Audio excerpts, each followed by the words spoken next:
السلام علیکم viewers, welcome to my YouTube channel knowledge کی باتیں۔ دوستوں، آج میں آپ سے شیئر کروں گی لال شہباز قلندر کی فل بایوگرافی۔ لال شہباز قلندر، جن کا اصل نام سید عثمان مرندی تھا، سندھ میں مدفون ایک مشہور صوفی بزرگ ہے۔ ان کا مزار سندھ کے علاقے سیون شریف میں موجود ہے۔ وہ ایک مشہور صوفی بزرگ، شاعر، فلسفی اور قلندر تھے۔ ان کے زمانے میں بہت سے مشہور معروف اولیاء کرام بھی موجود تھے۔ لال شہباز قلندر کی ولادت 538 بمطابق 1143 مرند یا میونت میں ہوئی تھی۔ سلسلہ نسب لال شہباز قلندر کا سلسلہ شجرہ نسب 13 واسطوں سے امام جعفر صادق تک پہنچتا ہے۔ آپ کا شجرہ نسب کچھ یوں ہے کہ سید عثمان مرندی بن سید کبیر بن سید شمس الدین بن سید نور شاہ بن سید محمود شاہ بن احمد شاہ بن سید ہادی بن سید مہدی بن سید منتخب بن سید غالب بن سید جعفر صادق تک محدود تھا۔ لال شہباز کا وطن مرود تھا۔ مرود کا شہر تبریز سے کچھ فاصلے پر ہے۔ اس شہر کو میوند بھی کہا جاتا ہے۔ آپ کا خاندان یگانہ روزگار تھا۔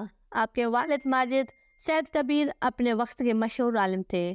ان کا طریقہ اتباع سنت نبوی تھا۔ شرعی احکام سے سرو انحراف نہ کرتے تھے۔ آپ کی والدہ ماجدہ بڑی عبادت گزار تھیں۔ شیخ مرند اپنے خاندان کے اعتبار سے اونچی نسبت رکھتے تھے، اس لیے صالحیت و سخا کے بہت سے خصائص ان کے خاندان میں منتقل ہو گئے تھے۔ گود کا لال جذب و جلال کا جوہر بن کر جب سیون پہنچا تو اس کا تابنا کی کئی نگاہوں کو خیرہ کر رہی تھی۔ القاب کی وجہ سے تسمیہ آپ کی چہرے انور پر لال رنگ کے قیمتی پتھر لال کی مانند سرخ کرنیں پھوٹتی تھیں، اور سرخ کپڑے زیب تن کرنے کی وجہ سے آپ کا لقب لال ہوا۔ شہباز کا لقب امام حسین نے ان کے والد کو پیدائش سے پہلے بطور خوشخبری کے عطا کیا تھا، اس وجہ سے شہباز لقب ہوا۔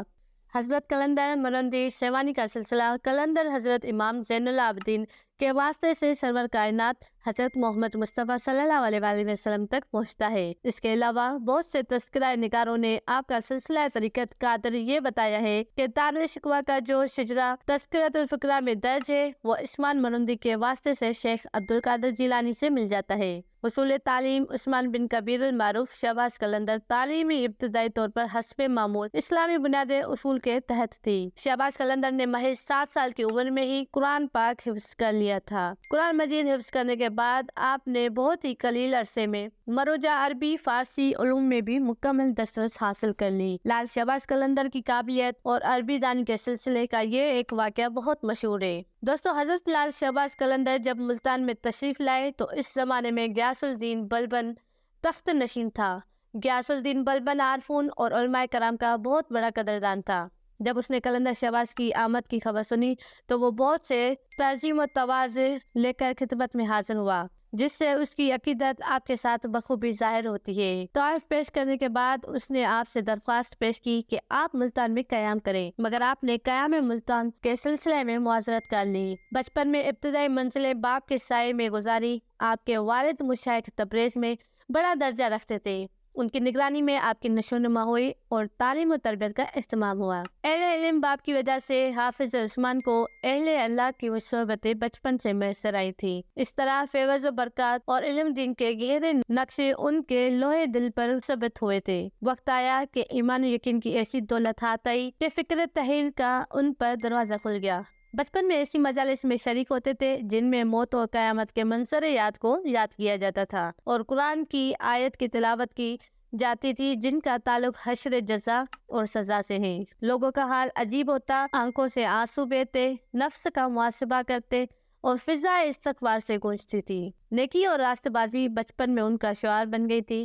علم حاصل کرنے کا بہت شوق تھا اور تحقیق تجسس طرف طبیعت بہت زیادہ راغب تھی، اور آپ نے اسلامی دنیا کے لاتعداد سفر کیے، جس کی وجہ سے آپ نے فارسی، عربی، ترکی، سندھی اور سنسکرت میں مہارت حاصل کر لی۔ آپ روحانیت کے اعلیٰ درجے پر فائز تھے اور مسلمانوں کے علاوہ ہندوؤں میں بھی بڑی عزت تھی۔ اس کے علاوہ انہیں جھولے لال بھی کہا جاتا تھا۔ حج بیت اللہ کے لیے آپ کی بے تابیوں کا منظر بہت عجیب تھا۔ سارے قرض ادا کر دیے، امانتیں واپس کی، اتنا مال ساتھ لیا جس سے زیادہ رہا اور سواری خریدے جا سکتے تھے۔ آپ کی روانگی کا منظر ایسا تھا جیسے سفر آخرت پر جا رہے تھے۔ اپنے آپ کو مخاطب کر کے فرماتے، اے عثمان، آج اس سواری پر سفر حج کر رہا ہوں، کل سفر جنازہ کی سواری پر آخرت کا کیا توشہ اور زیادہ راہ رکھتا ہے۔ احرام کے 2 کپڑے پہنے تو کفن کو یاد کر رہے تھے عثمان، ایک دن اس میں لپٹا جائے گا۔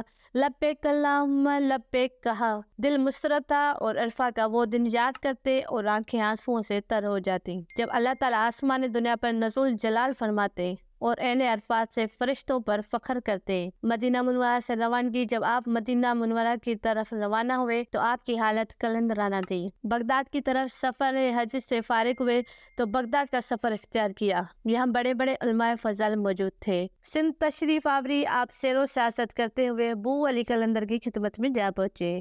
انہوں نے آپ سے فرمایا کہ ہند میں 300 قلندر موجود ہے، بہتر یہ ہے کہ آپ سندھ تشریف لے جائیں۔ کے مشورے کے مطابق آپ نے سندھ میں پہنچ کر سیوستان میں قیام فرمایا۔ آپ تقریباً 6 سال تک سیوستان میں رہ کر اسلام کا نور سندھ میں پھیلاتے رہے۔ ہزاروں لوگوں نے آپ کے ہاتھ سے ہدایت پائی اور بہت سے بھٹکے ہوئے لوگوں کا رشتہ اللہ سے جڑا۔ لال شہباز قلندر کا عرس اور ان کا مزار سندھ کے شہر سیون شریف میں موجود ہے۔ دمادم مست قلندر پر برصغیر کے تمام ممالک، بھارت، پاکستان، افغانستان اور بنگلہ دیش میں انتہائی مشہور صوفی گیت دمادم مست قلندر میں لال شہباز قلندر ہی کی تعلیمات کو پیش کیا گیا ہے۔ اصولاً یہ گیت 13ویں صدی عیسوی میں لکھا گیا تھا اور اس کے بعد اسے بہت سے موسیقاروں اور گلوکاروں نے گایا اور ہر دور میں یہ انتہائی مقبول رہا۔ 16 فروری 2017 کو لال شہباز قلندر مزار پر خودکش حملہ ہوا اور 70 سے زائد افراد ہلاک ہوئے اور 550 سے زائد زخمی ہوئے تھے۔ آپ کا وصال 21 شعبان المعظم 673 میں ہوا، لیکن ان کے وصال کو لے کر اختلاف پایا جاتا ہے کہ مختلف کتب میں مختلف تاریخ وصال درج ہے۔ کسی میں 590 درج ہے تو کسی میں 670 لکھا ہوا ہے، مگر شہباز قلندر کے صفحہ 41 پر تاریخ وصال کے حوالے سے یہ ثابت کیا ہے کہ عثمان مرندی کا سن وصال 673 ہے۔ دوستو، اس سلسلے میں فاضل مؤلف نے ایک شعر بطور ثبوت پیش کیا ہے۔ روزہ قلندر پاک کی دیوار پر لکھا ہوا ہے، چون رفتہ سری جفا آ شیخ کو زیدہ آل و پاک نام است از حانف غیبت شنند نند عثمان بے دروازہ امام است۔ یہ سندھی تعمیر کا اعلیٰ نمونہ ہے اور 1356 میں تعمیر ہوا۔ ان کا اندرونی حصہ 100 مربع گز کے قریب ہے۔ ان کا سالانہ عرس اسلامی تقویم کے مطابق 18 شعبان المعظم کو ہوتا ہے۔ فیروز شاہ کی حکومت کے زمانے میں ملک رکن الدین عرف الاختار الدین والی سیوستان نے آپ کا روزہ تعمیر کروایا تھا۔ اس کے بعد 993 میں ترکھانی خاندان کے آخری بادشاہ مرزا جانی بیگ ترکھان نے آپ کے روزے کی توسیع ترمیم کرائی۔ 1009 میں مرزا جانی بیگ ترکھان کے بیٹے مرزا غازی بیگ ترکھان نے اپنی صوبہ داری کے زمانے میں اس میں دوبارہ ترمیم کروائی۔ فیض یافتہ حضرت آپ سے بے شمار لوگوں نے روحانی فیض حاصل کیا۔ دوستوں، امید کرتی ہوں آپ کو ہماری آج کی ویڈیو اچھی لگی ہوگی، تو ہماری ویڈیو کو لائک، سبسکرائب اینڈ شیئر کرنا نہ بھولیے گا۔